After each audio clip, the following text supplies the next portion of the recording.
Salut à toutes et à tous les amis, salut à toutes et à tous. Débrief, on va débriefer ensemble le match du Real face à Séville hier soir qui s'est terminé par un score de 3 buts à 2 pour le Real. Bien sûr, un but de Rakitic sur coup franc, ensuite but de Lamela, ensuite la remontada madrilène. La remontada madrilène avec le but de Rodrigo qui est entré, ensuite Nacho et enfin le but de Cabenef pour tuer tout espoir sévillan, tout espoir catalonais aussi pour la Liga et le Real qui se rapproche de plus en plus pour la Liga avec ses 15 points d'écart les amis. Bien sûr, en attendant le match du Barça face à Cadiz tout à l'heure. Donc voilà, le débrief il arrive un peu en retard, pardon, mais mieux tard que jamais. Mieux vaut tard que jamais, les amis. La compo, les amis, la compo, il y avait pas mal d'absences côté Real Madrid. On a commencé avec Courtois au goal, à gauche, Carvajal, à droite, Lucas Vasquez, charnière centrale, Militao, Alaba. Le milieu avec Camavinga, Kroos et Modric. Casemiro est suspendu pour ce match.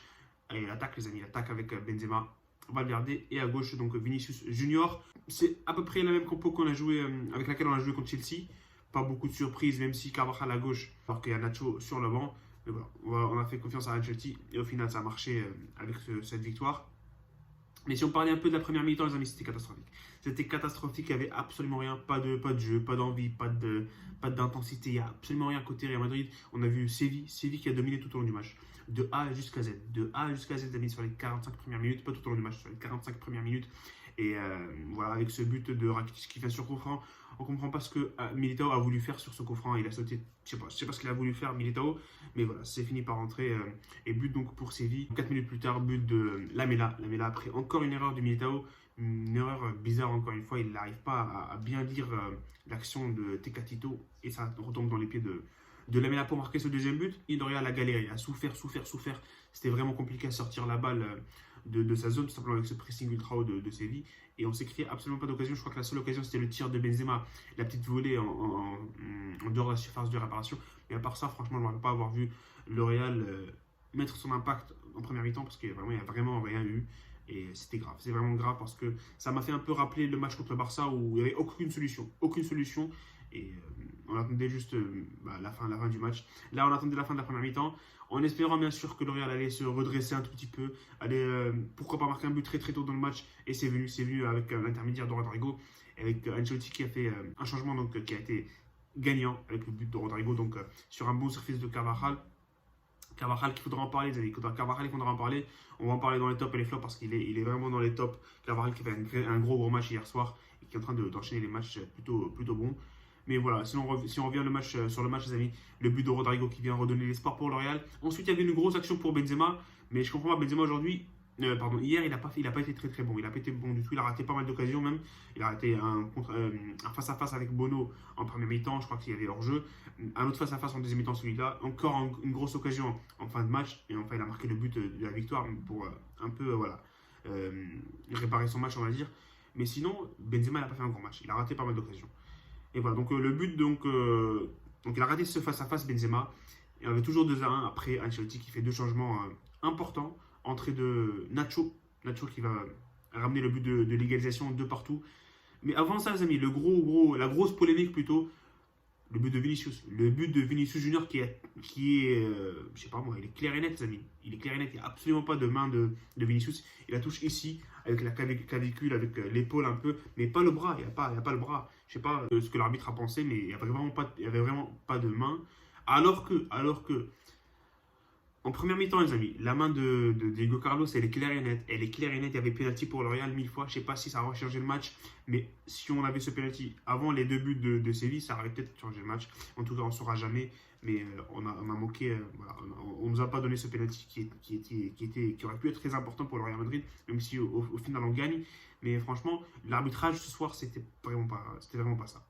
On va parler côté Real Madrid. Il y avait la main de Diego Carlos qui n'a pas été sifflé et le but qui a été refusé pour Vinicius, mais aussi les amis pour Séville, il faut dire ce qu'il y a à dire.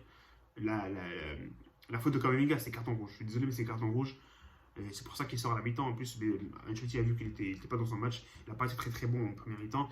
Et ce carton rouge, franchement, si ce carton rouge, s'il avait été expulsé, Camavinga, on aurait perdu 3-4-0 parce que voilà, avec un joueur en moins au milieu, ça aurait été catastrophique et ça aurait été une purge à voir pour le Madrid. Déjà que la première mi-temps, c'était vraiment pas bien du tout. Mais voilà, heureusement que l'arbitre siffle pas, on va dire. Mais franchement, l'arbitrage ce soir, hier soir, a été catastrophique des deux côtés du terrain. Même si pour le Real, on nous enlève, on va dire, 2 buts avec le penalty, mais bon, on va pas en parler pendant 4000 années. Voilà le but de Benzema qui vient en fin de match pour donner la victoire du Real sur un bon service de Rodrigo. Rodrigo qui a été très bon. Et voilà, on va parler, les amis, des tops et les flops, parce que il faut en parler. Les flops, on va commencer les flops, c'est Camavinga, les amis. Camavinga qui n'a pas été bon du tout en première mi-temps. Et on a vu dès sa sortie avec l'entrée de Rodrigo et Valverde qui a reculé d'un cran avec qui est venu rejoindre Modric et Kroos.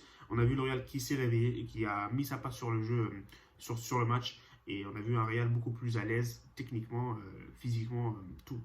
On a vu un bon Real Madrid en deuxième mi-temps, qui est un très bon Real Madrid. Et je me demande pourquoi, les amis, pourquoi le Real n'a pas joué comme ça tout au long du match.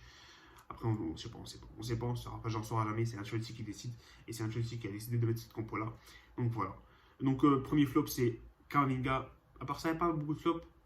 J'aurais dit Benzema s'il ne marquait pas ce but à la fin du match, parce qu'il a raté des occasions hier soir. Mais puisqu'il marque le but de la victoire, on ne va pas donner un flop pour Benzema. Il est juste trop fort. Il y a une grosse chance pour qu'il soit Ballon d'Or l'année prochaine. Donc voilà, pas de flop pour Benzema, même peut-être pourquoi pas un top. Mais les tops pour moi, les amis, ce sera Carvajal. J'ai adoré son match. S'il n'est pas homme du match, c'est Rodrigo, mais gros match de Carvajal. Gros match. Depuis 2-3 matchs, je crois que contre Chelsea, il a fait un bon match. Le match d'avant, je ne sais plus qui c'était, mais il a fait un gros match aussi. Et il est en train de enchaîner. On trouve le Carvajal qu'on cherche. On retrouve le Carvajal qu'on cherchait depuis le début de la saison.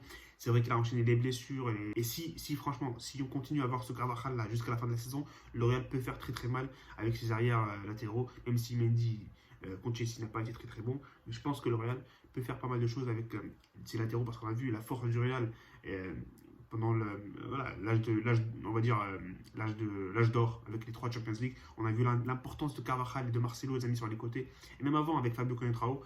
Donc voilà, si Carvajal peut revenir en forme, ça va faire très mal. Ça va faire très mal, et j'ai hâte de voir ça, les amis. Le deuxième top pour moi, ça sera Rodrigo, l'homme du match pour moi. Il rentre à la 45e minute, il marque ce but très tôt dans la deuxième mi-temps. 51e minute, il marque, et en plus il est bon.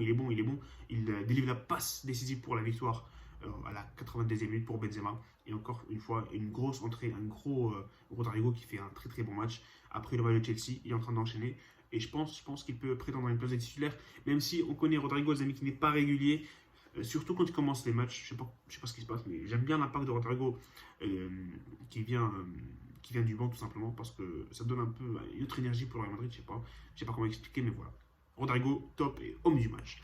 Le troisième top, les amis, je vais pas dire Nacho, bon, il joue un peu, il marque, mais j'aime bien les changements d'Ancelotti hier soir, parce que voilà, le coaching, il a été gagnant, et ça nous a ramené la victoire, tout simplement. Donc voilà, et voilà, la mentalité et l'esprit, l'envie qu'on est entré avec en deuxième mi-temps, j'ai bien aimé. Donc voilà, on va saluer l'attitude des joueurs, parce que rentrer à la mi-temps, au vestiaire avec un déficit de 2-0, ça fait mal, ça fait très mal, et j'aime bien le courage des joueurs à se réveiller et à ramener cette victoire très importante, cette remontada super importante pour Real, et ça va nous diriger vers la Liga, les amis. On est à 15 points du Barça et de Séville. Et je crois qu'il reste 6 matchs, un truc comme ça. Donc, il faudra continuer. Il reste, je crois que 6 matchs. Si on gagne notre prochain match, il y a une possibilité qu'on termine champion si le Barça perd et Séville perd. Mais le Barça a encore un match en retard. Mais on ne va pas parler de champion maintenant, parce qu'il y a des matchs super importants qui arrivent. Et il reste des matchs. Et on n'est pas pressé. Franchement, on n'est pas pressé parce qu'on a 15 points d'écart. Donc voilà. Ça sera tout, les amis, pour le débrief. Voilà, ça sera tout. Donc salut, les amis. Et profitez des vôtres.